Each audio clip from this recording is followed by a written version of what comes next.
जादुई जड़ी बूटी। ये कहानी हरी दयापुर की राजकुमारी की है, जो अपने साहस और खूबसूरती के लिए जानी जाती थी। राज्य में सब कुछ ठीक ही चल रहा था, पर एक दिन अचानक महाराजा की तबीयत खराब हो गई और वैद्य जी ने राजकुमारी को तुरंत ही उनके पिताजी के पास बुलवा लिया। राजकुमारी वहां पहुंचते ही अपने पिताजी की हालत देख घबरा गई और वैद्य जी से पूछा, अरे वैद्य जी, मेरे पिताजी को ये क्या हुआ? ये बिल्कुल भी हिल क्यों नहीं रहे हैं? माफ करना राजकुमारी जी, पर आपके पिता जो कि हमारे महाराज हैं, उन्हें लकवे का दौरा पड़ा है। ढलती उम्र के साथ इनका शरीर अब इनका साथ नहीं देगा और ये पहले की तरह चल फिर नहीं सकेंगे और न ही अब ये कुछ बोल सकेंगे। ऐसा मत कहिए वैद्य जी, पिताजी को हम कुछ नहीं होने देंगे।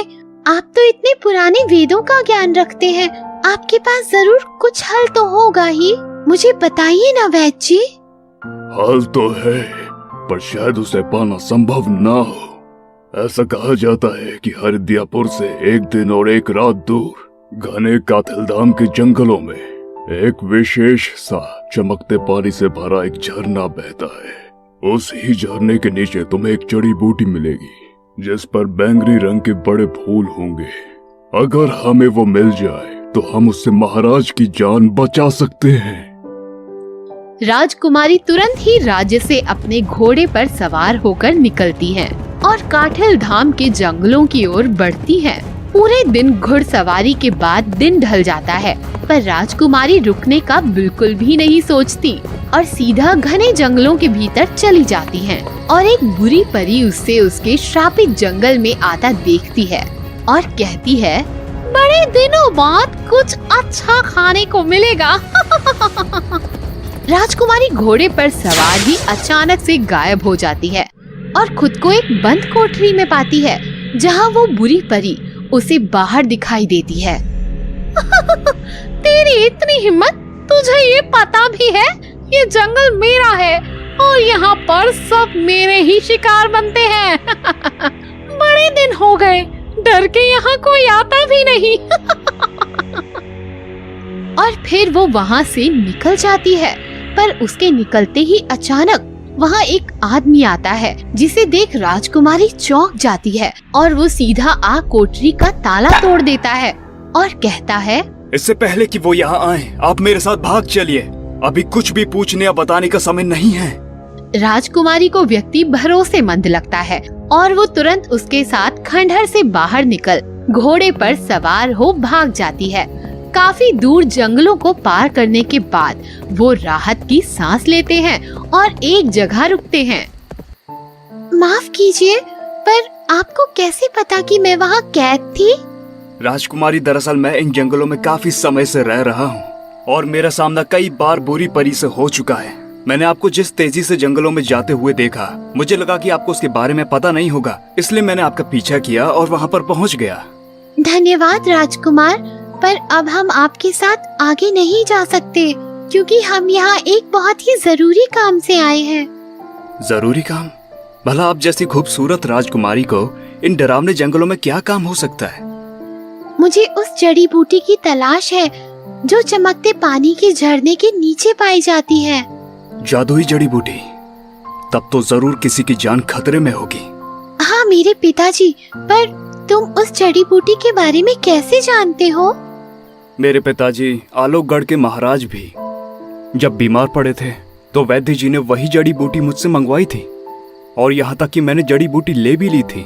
पर राज्य की ओर जाते हुए रास्ते में मुझे पता चला कि मेरे लालची भाइयों ने राज्य पर कब्जा करने के लिए मेरे पिताजी को मार दिया और राज्य पाट अपने कब्जे में लेकर मुझे मारने के लिए खोज रहे हैं। तभी से मैं इस जंगल में ही फंसा हूँ और हमेशा यहीं भटकता रहता हूँ। पर तुम फिक्र मत करो, मैं तुम्हें उस झरने तक ले जाऊंगा। और वैसे भी पिता की जान तो नहीं बचा पाया, पर अपने धर्म अनुसार मैं तुम्हारे पिता की जान बचाना चाहता हूँ। ये सुन राजकुमारी काफी भावुक हो उठी और मन ही मन खुश हो गई, क्योंकि उन्होंने ऐसा बलवान और दयालु राजकुमार पहले कभी नहीं देखा था।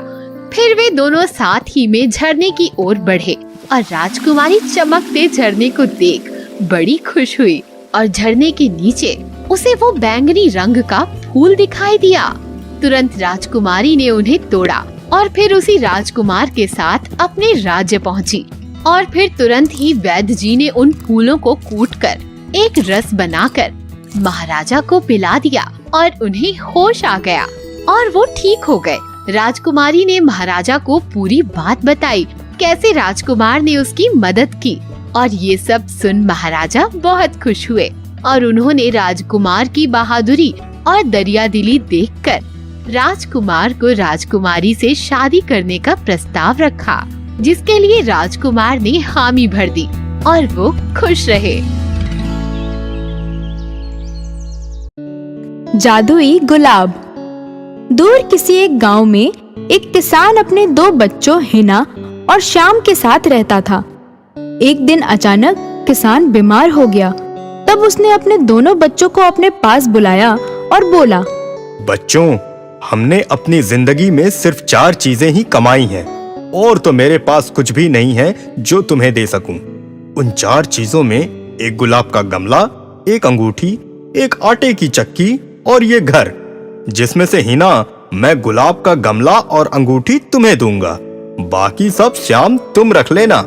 किसान ने अपनी आखिरी सांस ली। श्याम ने हिना को गुलाबों का गमला और अंगूठी दे दी और बाकी सब अपने पास रख लिया। हिना गमला और अंगूठी लेकर अपने कमरे में चली जाती है। गमले को टेबल पर रखकर उससे अपनी मन की बातें करने लगती है। आज से मैं और तुम दोनों दोस्त हैं। अब हमारा तुम्हारे सिवा कोई नहीं है। बात करते करते अचानक उसका ध्यान गमले के सूखी मिट्टी पर जाता है और वो कहती है, तुम तो बहुत सूख गए हो। लगता है बहुत दिनों से तुम्हें किसी ने पानी तक नहीं दिया। रुको, मैं अभी पानी लेकर आती हूँ। वो बाहर तालाब पर पानी लेने के लिए जाती है। जब वहाँ पानी भर रही होती है तो वो अचानक सामने देखती है कि एक बहुत सुंदर बगीचा है। वो बगीचे को देखने के लिए वहाँ चली जाती है, लेकिन ये क्या, उस बगीचे में तो एक सुंदर महारानी बैठी थी। वो पेड़ के पीछे से उस महारानी को देख रही थी। तभी महारानी ने उसे झांकते हुए देख लिया और बोला, कौन है वहाँ? सामने आओ, डरो नहीं, मैं तुम्हें कुछ नहीं कहूँगी। हिना ने डरते हुए कहा, नहीं नहीं, मैंने कुछ भी गलती नहीं की।